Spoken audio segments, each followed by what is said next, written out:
오늘은 물로 심판을 받고 홍수를 통해서 전 인류가 멸망당하고 그냥 살아남은 노아와 그의 아내 세 자녀와 며느리가 구원을 받는 장면이 나오지요. 오늘 읽지 않았지만 그 자리에 다 나옵니다. 그리고 난 뒤에 노아는 이제 물이 다 그치고 밑으로 드러난 그 땅에다가 포도나무를 심었습니다. 포도나무를 심고 그 소출을 열매를 가지고 포도주를 담궈 가지고 그냥 그 술을 숙성되다 보니까 그게 술로 변하고 말았습니다. 지금도 우리 여러 가지 과실주 이런 것들은 술을 타지도 않아도 숙성되게 되면 술 이상의 도수가 나오지요. 그만 그 술을, 그 포도주를 노아가 마셨습니다. 마시고 난 뒤에 조금 많이 마셨나 보지요. 좀 취해버린 겁니다. 취하고 이제 취하되 하체를 드러내버리죠. 쉽게 말해서 이 하의 바지가 벗겨진 채로까지 취해버린 거죠. 그래서 세 아들 중에 함이라고 하는 아들이 그것을 보고 자기 두 형제에게 야야 너희들 좀 이리 와봐라. 우리 아버지가 한채를 놓고 지금 술에 곤드레만드레 배워서 취해서 지금 이 모양으로 보여지고 있다. 너희들 어떻게 생각하느냐? 아마 그랬겠지요. 그랬을 때에 셈과 야벳이라고 하는 형제는 그것을 쳐다보지 않았습니다. 오히려 뒷걸음질을 치면서 아버지의 하체를 옷을 벗어다가 아버지의 하체를 가려 주었다는 내용입니다. 아멘. 그리고는 술이 깨웠어 그 잡초지정을 물어보니 그 세 아들 중에 함이라고 하는 아들이 그것을 직고하고 아버지의 힘을 보는 바람에 그만 이 노아가 아버지가 그를 저주한 장면이 나오게 됩니다. 대충 이 정도 말씀드리면 그 스토리가 어떻게 되었는지를 이해할 수 있을 것입니다.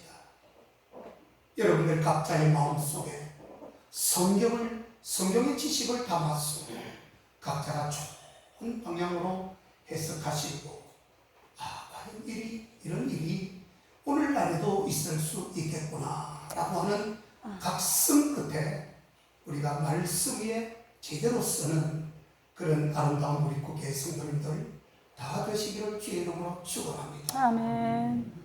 사람마다 각자의 의미를 가지고 있듯이 성경 속의 인물들도 각자의 이름마다 다 뜻을 가지고 있습니다.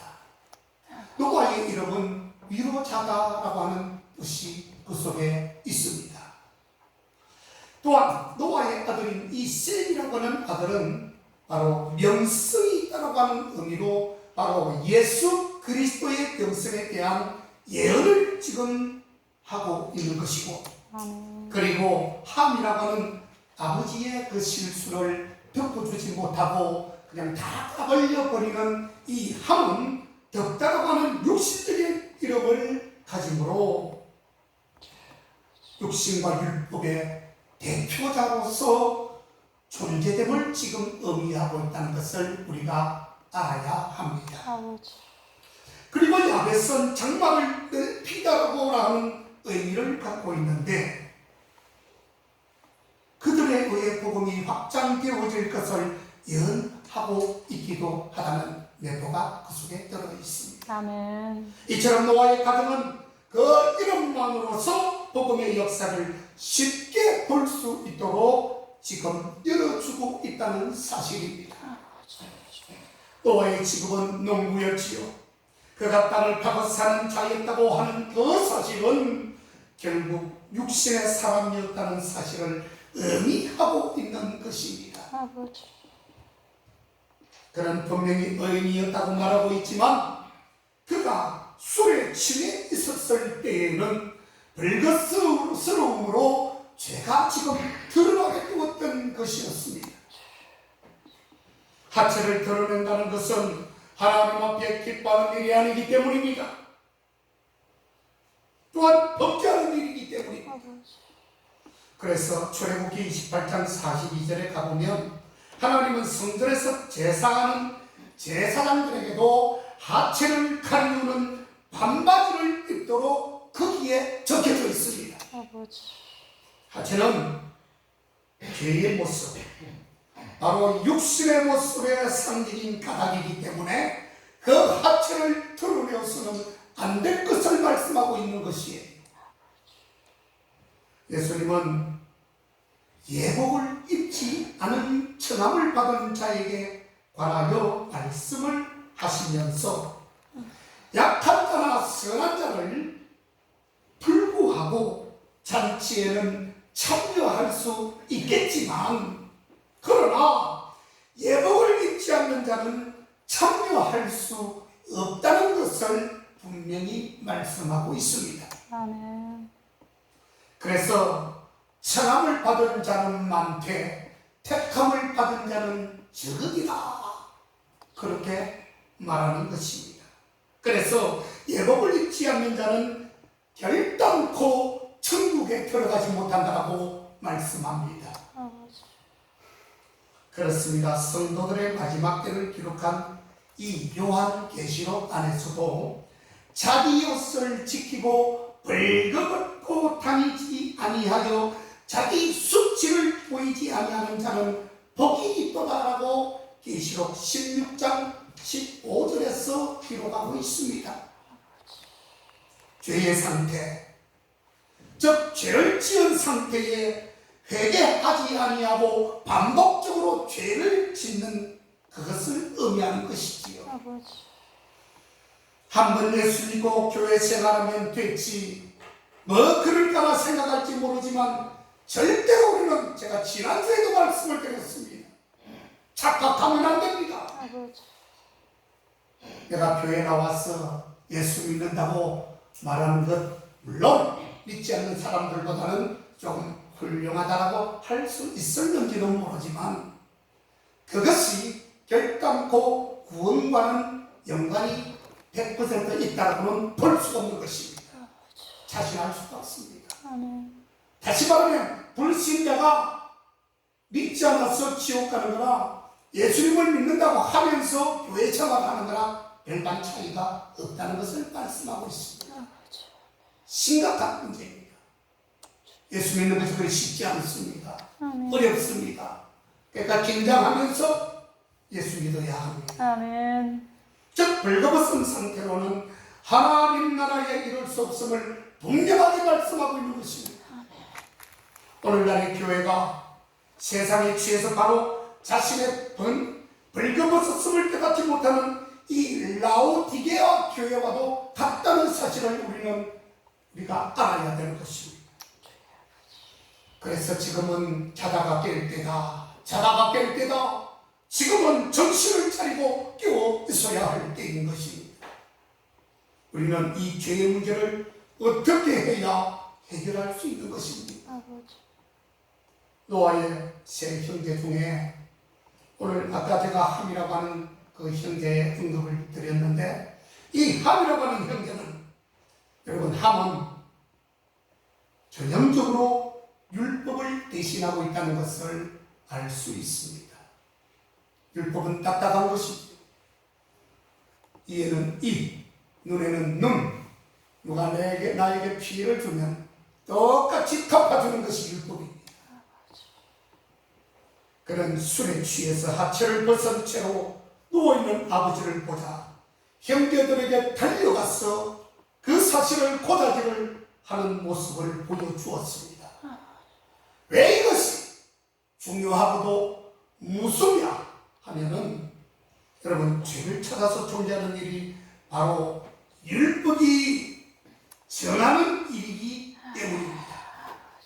율법이 하는 일이기 때문에 그렇습니다. 그게 로마서 3장 19절에서 20절 사이에 나오고 있습니다. 율법의 한계는 바로 여기까지에서 그 노아의 역할을 끝낼 수밖에 없었다는 것입니다. 아쉽게도 그의 역할은 바로 죄를 깨닫게 하는 데에 있었다. 그것이 실수였습니다. 아버지. 그 속에서 사랑을 찾아볼 수 없습니다. 한 번쯤 아버지의 사랑, 아버지의 연민을 느끼지 못하고 그만 율법적인 사랑으로 지금 닮아가고 있다는 사실입니다. 아버지 죄 지었어요. 아버지는 나빠요. 아버지 그렇게 하면 안 되지요. 이 사실을 형제에게 알려야 되겠어요. 아버지. 야, 이리 봐라.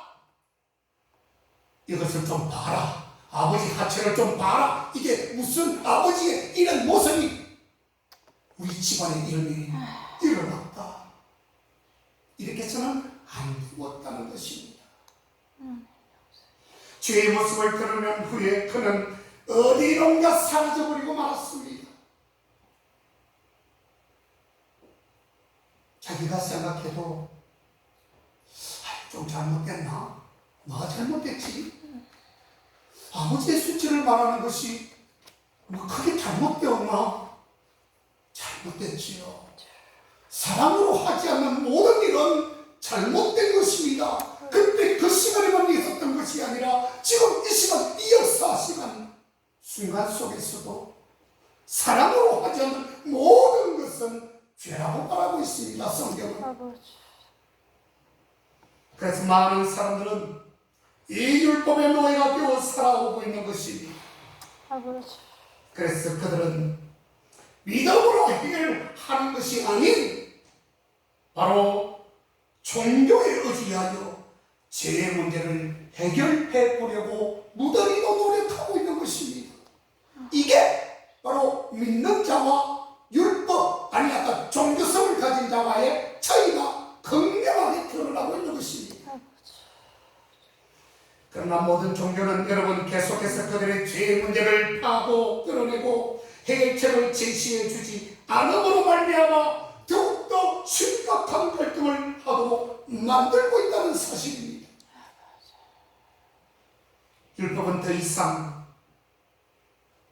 함을 봤으라도 근본적인 문제를 치유하지 못하고 있는 장면을 우리가 보고 있는 것입니다. 아버지. 함이 노아의 벌거벗음을 고다질하는 그런 동안에 샘과 야벳은 옷을 취해서 하체를 가리워 주고 있었습니다. 그들이 뒷걸음질을 해서 다가오는 것은 오늘날의 전형적인 예수님의 모습을 보여주고 있다는 사실을 이 사순절에 우리는 깨달아 알아야 하는 것입니다. 아멘. 그들의 하체를 보지 않았던 것은 예수님께서 죄를 보시지 않음을 가르치고 있는 것이고 아멘. 더불어 옷으로 가리움은 죄를 감싸주고 덮어주는 예수님의 모습을 보여주고 있다는 사실을 이 사순절 기간에 깨닫고 또 깨달아야 되는 것입니다. 아멘. 아멘. 어떤 사람은 본인이 판단해서 조금 문제라도 되는 일을 언제나 비판하고 언제나 추궁하고 언제나 판단하며 그것을 남에게 고자질하는 사람들이 얼마나 많은지 모릅니다. 적어도 여기 앉아 계신 분들은 그 자리에서 그 법주에서 여러분들 빠져나와야 합니다. 아멘. 그래야 주님의 사람이 되는 것입니다. 아멘. 그래야 온전한 구원을 받는 것입니다. 아멘. 우리는 이 사실에 몇 가지 생각을 해야 하는 것이 있는데 옷이 어떤 것이겠는가 하는 것입니다. 예수님께서는 십자가에 돌아가실 그때에 완전히 벌거벗긴 채로 돌아가신 것을 우리는 알 수 있습니다. 예수님의 겉옷은 네 쪽으로 나뉘어졌습니다. 속옷은 제비를 뽑아 가져가 버렸습니다. 겉옷은 이방인들의 이방인들 속옷은 유대인들에 의해 소유되고 있는데 이는 예수님께서 자신의 옷을 벗어 모든 백성들에게 옷을 입히심으로 죄를 덮으시는 모습을 지금 말씀으로 전해주고 있는 것입니다. 아멘. 이제 그 사건이 우리가 지금 사순절을 맞이하고 있고 다음 주에는 고난주의를 통해 더욱 예수님의 그 고난이 우리를 사랑해 주시는 모습으로 보여주게 비춰지게 그렇게 되어질 것입니다. 아멘. 우리는 여기서 예수님 자신은 벌거벗기시고 수치를 당하고 계셨다는 사실을 잊어서는 절대로 안 될 것입니다. 아멘. 또 하나는 죄는 여러분 덮어주는 것입니다. 죄는 까발리는 게 아니에요. 누구 그러더라 이것을 다른 사람에게 말하면 안 됩니다. 아버지. 좋은 말도 조심스럽게 해야 됩니다. 좋은 말도 여러 번 하면 실증 난다는 말이 있잖아요. 좋은 말도 조심스럽게 해야 되는 것입니다. 나는 좋지만 상대는 그것이 오히려 창피할 수가 있거든요. 어떤 분이 누가 돈 100억을 누구에게 줬어, 기부했어. 막 좋은 일이잖아요. 그것을 막 떠벌리고 댕겨요. 그런데 정작 그 상대는 기부한 사람은 불편합니다. 왜 그런 말을 하고 다니지? 내 마음도 모르고 그저 나는 옳은 소리 하는 일을 왼소리 하고 싶었을 뿐인데 왜 그런 말을 까발리고 댕기는 거지? 왜 고자질을 하는 거지? 그렇게 될 때 여러분 좋은 것도 상대에게는 본인에게는 해가 될 수 있다는 것임을 말씀하고 있는 것이에요. 아멘. 그래서 보통의 사람들은 이 자신의 내면 속에 재성이 완전히 없어지기 전까지는 구원을 얻지 못할 것이라는 생각을 가지고 살아가고 있습니다. 아멘. 그러나 우리가 예수 그리스도로 더불어 옷을 입게 된다면 그리스도의 심판석 앞에서 우리의 죄의 모습은 완전히 가리워지게 되어질 것입니다. 아멘. 이제 더 이상 죄책감 속에서 사는 일은 벗어버리려고 그리스도와 더불어 깨끗한 예복을 입고 살아가는 온전한 저와 여러분 다 되시기를 주님의 이름으로 축원을 드립니다. 아멘. 기도하겠습니다. 하나님 아버지, 아버지. 주님께서 정해 주시고 아버지. 가르쳐 주신 깨끗한 예복을 우리가 입기를 원합니다. 아멘. 깨끗한 옷을 입어서 천국까지 너끈히 들어갈 수 있도록 아멘. 주여 인도하여 주시옵소서. 아멘.